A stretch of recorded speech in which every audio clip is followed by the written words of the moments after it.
तमाम तारीफ़ें अल्लाह की, मेरी क्या तारीफ़ होनी है, लेकिन मेरा एक ब्रीफ सा इंट्रोडक्शन ये है कि मेजर मैसम रज़ा मेरा नाम है, सियालकोट से मेरा ताल्लुक है। आर्मी ज्वाइन की 1989 में और सर्व किया 2011 तक। मिलिट्री पायलट था, हेलीकॉप्टर भी उड़ाए, जहाज़ भी उड़ाए, बड़ी जंगें भी देखी, वज़ीरिस्तान वाली, ज़लज़ले जैसे ऑपरेशन भी किए। एक बड़ी हैपनिंग लाइफ गुजारी, थ्रेट्स भी थी, थ्रिल भी थे, सेवियर भी थे, खुद खतरों में डलते भी थे, लोगों को खतरों से निकालते भी थे, एंड अल्हम्दुलिल्लाह फुल ऑफ इवेंट लाइफ गुजारी। और उस लाइफ में एक ऐसा वाकया जिसने मेरी बिल्कुल जिंदगी, मेरी सोच और मेरी आने वाली नस्लों की जो फ्यूचर प्लानिंग थी वो चेंज कर दी। वो वाकया यूं था कि 1987 में मैं आर्मी की तरफ से एक फ्लाइंग कोर्स पे मुझे जॉर्डन मेरी सिलेक्शन हुई, जो 90 दिन का कोर्स था, 3 महीने का। ये फ्लाइंग के छोटे छोटे कोर्सेज आपकी मिलिट्री लाइफ में आते रहते हैं। खैर मैं 1997 में मैं जॉर्डन पहुंचा, तो वहाँ मिलिट्री बेस है, किंग हुसैन मिलिट्री बेस। वो एक उनका छोटा सिटी है, अल मफाक में वो बेस है, किंग हुसैन मिलिट्री बेस। जब वो उनके कर्नल साहब थे, कर्नल हुसैन नाम था उसका, वो जो उनके उसको जीवन क्वाड कहते हैं, जो कोऑर्डिनेशन करता था तमाम एलाइड ऑफिसर जो बाहर से आए होते थे उनकी रेजिडेंस। और जब उसने लिस्ट दी हमें कि कौन किधर ठहरेगा, तो उसमें वो एक फ्लैट था जिसमें 2 पायलट्स ने रुकना था। जो तमाम फॉरेन पायलट्स जितने भी थे वो 2-2 पेयर किया हुआ था। तो जो मेरे साथ पेयर था वो इजरायली पायलट था। मैं झंडा देख के इजराइल का, तो एकदम दुनिया में चंद ही वो कंट्रीज हैं जिनके झंडे देख के हम ऊपर से नीचे होते हैं, तो उनमें से लकीली एक इजराइल है।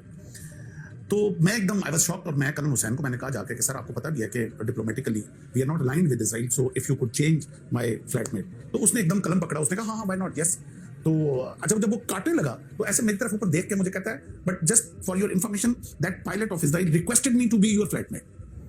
अब जब मैंने ये सुना कि दुश्मन ने ये चैलेंज दिया कि मैं पाकिस्तानी अफसर के साथ मुझे कर दें, तो मैंने कहा अब मैं नाम कटवाऊं तो फिर मैं पाकिस्तानी नहीं हूं। तो I accept this challenge, I will live with Israeli pilot for 90 days and then life starts. 2-4 दिन तकल्लुफ में गुजरे, वो भी थोड़ा रिजर्व लगा। वो समझ रहा था पता नहीं मैं कोई आईएसआई का एजेंट हूं। चंद दिनों में हमें ये समझ आ गई कि ना मैं आईएसआई का एजेंट हूं, ना वो मोसाद का एजेंट है। तो हम दोनों पायलट हैं और कोर्स करने आए हुए हैं। 8-10 दिन के बाद बेतकल्फी हो गई, सुबह क्लास में इकट्ठे जाना, शाम को खाना इकट्ठे खाना। जब बेतकल्फी इस लेवल की हुई तो मैंने उससे पूछा, मैंने कहा you requested me to be your flatmate, he said yes. मैंने कहा is there any particular reason for that? तो जो उसका जवाब था शुएल का, वो मेरा लाइफ चेंजिंग, मेरी पाकिस्तान के साथ मोहब्बत उस दिन मुझे मेरी पैदा हुई मेरे अंदर। उससे पहले मैं बाय डिफॉल्ट पाकिस्तानी था, लेकिन मैं 1997 इस वाकये के बाद मैं बाय चॉइस पाकिस्तानी हूं। उसने जो जवाब दिया वो मैं बार बार इस कौम को वो जवाब बताना चाह रहा हूं। मैं इससे पहले वाली भी एक वीडियो में, मैं उससे पहले वाले एक प्रोग्राम में मैं बताता, ही सेड के हम पैदा हुए थे तो मां की गोद से हमें बताया गया था कि तुम्हारा दुश्मन अरब नहीं है, तुम्हारा दुश्मन पाकिस्तान है। कहता है उसके बाद मकतब में आए तो मकतब में हमें पढ़ाया गया कि तुम्हारा दुश्मन पाकिस्तान है। कहता है मकतब के बाद स्कूल में, मकतब उनके कहते हैं मदरसे टाइप को जो कंपलसरी है स्कूल से पहले। अच्छा, कहता है उसके बाद स्कूल में आए तो स्कूल में जो चैप्टर हमें एनिमी का पढ़ाया जाता था उसमें झंडा पाकिस्तान का लगा होता था, उसमें पाकिस्तान की ज्योग्राफी पढ़ाई जाती थी, पाकिस्तान का नहरी निजाम पढ़ाया जाता था, पाकिस्तान का फौज की स्ट्रेंथ हमें पढ़ाई जाती थी। कहता है उसके बाद यूनिवर्सिटीज में, कॉलेज में एनिमी के तौर पे हमें पाकिस्तान पढ़ाया जाता। कहता है फिर मैं आर्मी में आ गया। जब आर्मी में आया तो सारी दुश्मन की मिलिट्री स्ट्रेटेजीज जो हैं वो हमें पाकिस्तान की पढ़ाई जाती थी। कहता है जब पैदा होने से लेकर आज तक दुश्मन दुश्मन दुश्मन पाकिस्तान सुनते आए हैं, तो एक मौका मिला कि दुश्मन के साथ 90 दिन गुजारने का, तो वो आर्मी की टर्मिनोलॉजी होती है नो योर एनिमी। तो कहता है नो योर एनिमी का चांस होना तो why should I miss it. मैं उसकी बात सुन के थोड़ा सा मैं हैरान हुआ। मैंने कहा शुएल ठीक है, हम आपको ड्यू टू मस्जिद अक्सा एंड ड्यू टू फलस्तीन हम डिप्लोमेटिकली आपको एक्सेप्ट नहीं करते, मगर इस लेवल का हमने कभी आपको दुश्मनी के भी काबिल नहीं समझा। हमारे लिए तो इंडिया ही काफी है जो हमारे साथ जुड़ा हुआ है मशरक के ऊपर, और उसके लिए हम काफी हैं, हमारे लिए वो काफी है। तो तुम लोग किस लेवल पे जा चुके हुए? तो हमने भी नेवर थॉट। तो जो इसके बाद जो उसने जवाब दिया वो इससे भी ज्यादा अहम था। उसने कहा तुम लोग अभी सोए हुए, अभी तुम्हारे लीडर्स तुम्हें बता नहीं रहे कि तुम लोग क्या हो और क्या काम तुम लोगों से लिया जाना है, जबकि हमारे लीडर्स ने हमें बता दिया। इसलिए हमें बहुत क्लियर है कि तुम लोग क्या हो, लेकिन तुम लोगों को खुद भी नहीं पता तुम लोग क्या हो। और जब मैंने थोड़ा इसरार किया, उसको अनफोल्ड किया, तो उसने कहा कि कभी तुम लोगों ने गौर किया कि पूरी दुनिया का नक्शा ले लो, पूरी दुनिया में 2 कंट्रीज ऐसे हैं जो रिलीजियस आइडियोलॉजी की बुनियाद पर बने हैं, और वो एक पाकिस्तान और एक इजराइल है। पाकिस्तान बना 1947 में, इजराइल बनता 1948। अब what a coincidence, what a coincidence कि 9 महीने के अरसे के अंदर अंदर 2 मुल्क जो काम जब से दुनिया बनी थी नहीं हुआ था, और वो एक ही 9 महीने के अंदर अंदर वो काम दुनिया में होता है। पाकिस्तान बनता है 27 रमजान को, वो मुबारक ताक रात जिसके लिए हमारा सारी दुनिया जानती है कि वो ताक़त क्या है हमारे लिए। जिस रात फरिश्ते उतरते हैं अपनी रहमत के लिए, खुदा फरमा रहा है, और साथ वो भी अल्लाह का, तुम क्या जानोगे ये रात क्या है। और इजराइल बनता है 1948 में। अब जब वो कहता है, शोएल कहता है मुझे कि ये ऐसे ही नहीं बना, ये बाय डिवाइन हुआ है। और जब एंड ऑफ द वर्ल्ड जो जंग होनी है वो हमारे दो मुल्कों के बीच में होनी है। आधी दुनिया तुम्हारे पीछे खड़ी होगी, आधी दुनिया हमारे पीछे खड़ी होगी, और ये उसके लिए तैयारी की जा रही है। अच्छा, मैं उसकी बातें सुन के मैंने कहा यार ये लंबी छोड़ गया, ये क्या बात कर रहा है। इसके पीछे तो आधी दुनिया खड़ी होगी, वो तो समझ आता है, अमेरिका इसके पीछे यूरोप है, इसको बनाने वाले यूरोपियन है, तो हमारे पीछे कौन खड़ा होगा। तो अब आके वो क्या कहता है, अब आके कहता है कभी तुम लोगों ने गौर किया, ऐसे उसने ना सामने वो एक पेंसिल पड़ी हुई थी जो हम पढ़ रहे थे, ये ड्यूरिंग स्टडी ये हमारी डिस्कशन हो रही थी, उसने पेंसिल पकड़ के ना कहता है तुम लोगों के अंदर ये कैपेबिलिटी नहीं है अभी कि ये पेंसिल बना सको अपने मुल्क में, ये चाइना से इंपोर्ट करते हो, जबकि इस वक्त दुनिया का सबसे लेटेस्ट न्यूक्लियर टेक्नोलॉजी तुम लोग बना के बैठे हुए। This is a miracle. तुम लोग अपना शार्पनर चाइना से मंगवाते हो, जबकि इस वक्त तुम फाइटर जेट बना रहे हो। उस वक्त हम प्रोडक्शन शुरू हुई थी, यानी कि वो टेक्नोलॉजी अभी JF-17 अल्हम्दुलिल्लाह अभी तो प्रोडक्शन भी हो गई, और वर्ल्ड लेटेस्ट जो अभी हमारा जहाज है और वो अभी एक्सपोर्ट भी हो रही है। ये मुझे उसने 1977 उसने 1997 बोला, कहता है ये ऐसे ही हो गया, दुनिया की 6ठी प्रोफेशनल आर्मी लेके बैठे हुए हो तुम लोग, और जो कंपटीशन इंटरनेशनल आर्मी का होता है उसमें तुम्हारी फौज नंबर 1 होती है। कहते हैं ये ऐसे ही हो गया, जबकि तुम लोग इस वक्त IMF के कर्जे के अंदर गुड्डे हुए। ये कौन कर रहा है, ये बाय डिवाइन हो रहा है, समबडी इज डूइंग इट।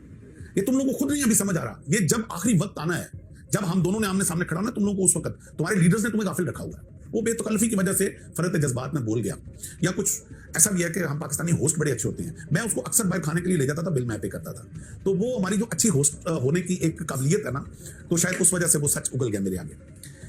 आप यकीन करें कि वो दिन था जिस दिन, उससे पहले मैं बाय डिफॉल्ट पाकिस्तानी था, लेकिन उसकी बातें सुन के मैं बाय चॉइस पाकिस्तानी हो गया। मेरे सारे रिश्तेदार फॉरेन कंट्रीज में थे, मेरे ससुराल सारा फॉरेन कंट्रीज में था, and they wanted me to settle in USA, and I had all the opportunities to do very good abroad. मेरे पास सब कुछ था, मगर I decided not to leave this country ever ever ever. और मैंने अपने बच्चों को भी कह दिया कि जिंदगी है, खुदा करे कि वो मौका आए, वो आखिरी जंग हमारी जिंदगी में इजराइल के आमने सामने हो, खुदा करे मुझे मौका मिले कि मैं पहली सफ में लड़ रहा हूं, खुदा करे कि वो खिलाफत और वो इमामत जो इमाम मेहदी लेके आएंगे, जो हमारी दज्जाल के साथ जंग हो, वो हमें और मेरी औलाद को मौका मिले कि हम अगली सफों में लड़ रहे हों। इसलिए हम कभी ये ना इस मुल्क को छोड़ सकते हैं, ना कभी इस मुल्क के ऊपर आंच आने देंगे, हम अपना खून बहा देंगे, क्योंकि हमें अपने दुश्मन से वो बात पता है। वो कहता है तुम लोग इस वक्त जो एग्रीकल्चर रेवोल्यूशन, तुम्हारा इंडिया पानी, ये मुझे उसने बताया 1970 कि इंडिया प्लान कर रहा है तुम्हारा एग्रीकल्चर तबाह करने के लिए, और तुम्हारा सारा पानी बंद कर रहा है, और तुम्हारे अपने बिके हुए बीच में जो पानी बंद करवा रहे हैं। और बाद में वो जमात रिशा पकड़ा गया जो बिका हुआ था, खुदा लानत करे उसके ऊपर और उसके आल औलाद के ऊपर, जो ऐसा शख्स पैदा हुआ जिसने अपने मुल्क का सौदा किया और हमारे पानी को बर्बाद किया जाके, जो दरियाओं का उसने इंडिया के साथ सौदा किया। तो भाई ये हबील और कबील की जंग है, ये हक और सच की जंग है। ये डे 1 से जिस दिन इंसानियत बनी है ये जारी हुई, ये जंग जारी रहेगी। अब आपकी चॉइस है, आपने हक के साथ खड़े होना है या आपने बातिल के साथ खड़े होना है। ये जंग आदम के बाद हबील और कबील में जारी रही, ये मूसा और फिरौन में जारी रही, ये नबी करीम सल्लल्लाहु अलैहि वसल्लम और कुरैश के बीच में जंग जारी रही, ये बाद में हुसैन और यजीद की जंग है। ये हक और बातिल क़यामत तक रहेगी। हमने ये फैसला करना है कि मुसीबतों से, ये बिजली के बिलों से, ये नाकस पॉलिटिकल सिस्टम से तंग आके हमने अपनी फौज को गालियां देनी है, हमने अपने मुल्क को गालियां देनी है, और ये गालियां देके हमने जाके बातिल के साथ खड़े हो जाना। और 4 दिन की जिंदगी है यार, कौन सी लंबी जिंदगी लेके आए हो, कौन था यार, कौन हजारों साल जिया है। आज हमसे बड़े बड़े लोग जो पहले पैदा हुए इतनी आसाइशों की जिंदगी जी रहे थे, आज कब्रों में पड़े हुए हैं। 4 दिन की जिंदगी है ये, सिर्फ ये इम्तहान की जिंदगी है। आपने हक के साथ खड़े रहते हो या तुम मुसीबतों से तंग आके बातिल की तरफ। जो लोग आज अपनी फौज को गालियां दे रहे हैं, ये चंद लम्हे के लिए करबला की उस जंग और उस आग की तपश को याद कर लें कि जो मुसीबतें उन्होंने उठाई अहले बैत ने, और किस तरह उन्होंने हक के साथ खड़े रहे।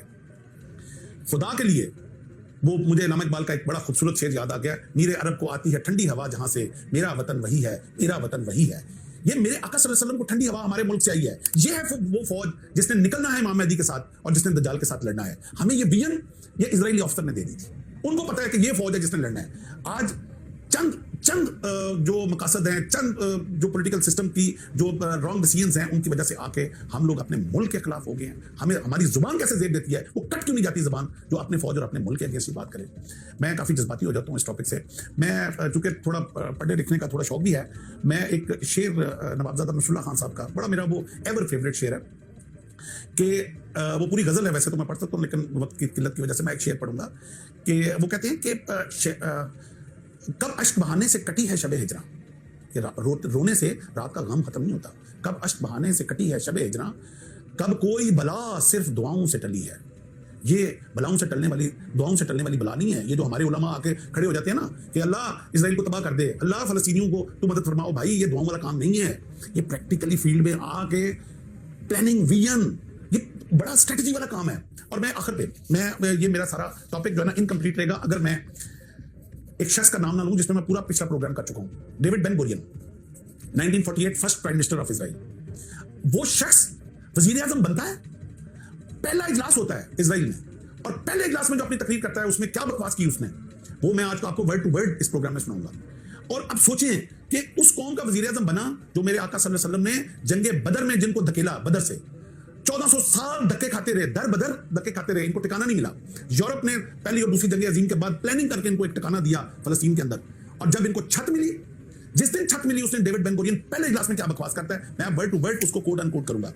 He said the word Zionist movement should not be neglectful of the dangers of Pakistan to it, and Pakistan now should be its first target. ये 1948 में ये कह रहा है, for this ideological state is a threat to our existence, and Pakistan, the whole of it, hates the Jews and loves the Arabs. This lover of Arabs is more dangerous to us than the Arabs themselves. For that matter, it is most essential for the word Zionism that it should not take immediate steps against Pakistan. Whereas the inhabitants of the Indian Peninsula are Hindus whose hearts have been full of hatred towards Muslims. Therefore, India is the most important base for us to work there from against Pakistan. It is essential that we exploit this base and strike and crush Pakistanis, enemies of Jews and Zionism, by all disguised and secret plans. Every word is notable in this. और आखिर पे वो लिखता है by disguised and secret plans. फिर वो लिखता है हिंदूज के साथ जुड़ जाओ। आज क्या हो रहा है? कौन नहीं देख रहा इस वक्त इंडिया का और जो इजराइल का आपस में कोलैबोरेशन है? आज जो फास्फोरस फलस्तीनियों के ऊपर फेंका जा रहा है वो इंडिया से एक्सपोर्ट हुआ है। कौन नहीं जानता? खुदा के लिए पाकिस्तानियों, खुदा के लिए मुसलमानों इकट्ठे हो जाओ। जब दुश्मन इकट्ठा हो सकता है पाकिस्तान के लिए, तो तुम लोग अपने लिए इकट्ठे क्यों नहीं हो सकते? This is high time. वातसिमू बिहब्लिल्लाह जमीअन वला तफर्रकू। हमें एक झंडे के नीचे वापस इकट्ठे होना है। यही हमारी बका है और यही अल्लाह ताला हमसे चाहता है। इसके साथ ही मैं आपसे इजाजत चाहूंगा। पहुंच चुका। Let's go to the third question, and that would be, what is the biggest problem facing the next generation, and what should we do to solve it today? I said that the greatest mission that we have is to prevent a militant Islamic regime from meeting up with nuclear weapons, or from nuclear weapons meeting up with a militant Islamic. The first is called Iran. The second is called Pakistan. President Obama's speech, and you said, that Pakistan is the new target. However, he's saying that Pakistan and the United States have to have this important partnership. What's going on there then? The goal, once again, is to destroy Pakistan as an energy corridor between Iraq, Iran, other countries in the Middle East that produce oil, and China, because that's where a pipeline could go. The pipeline could start in Iraq, it could go to Iran, it can go up through Pakistan, cross the Himalayas, above Kashmir, go into China. This would be oil going towards China and Chinese economic influence coming into the Middle East and essentially cutting out the Anglo-Americans. And how is that going to happen, the destruction of Pakistan? The idea is to provoke a civil war. In other words, take the existing civil war inside Afghanistan and massively export it.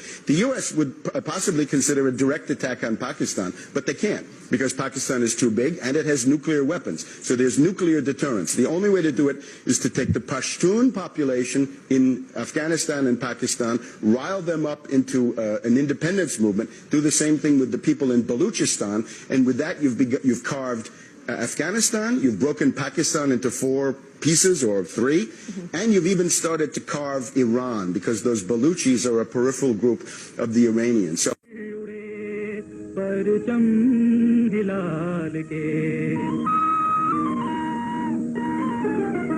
हम लाए हैं तूफान से कश्ती निकाल के, इस मुल्क को रखना मेरे बच्चों संभाल के।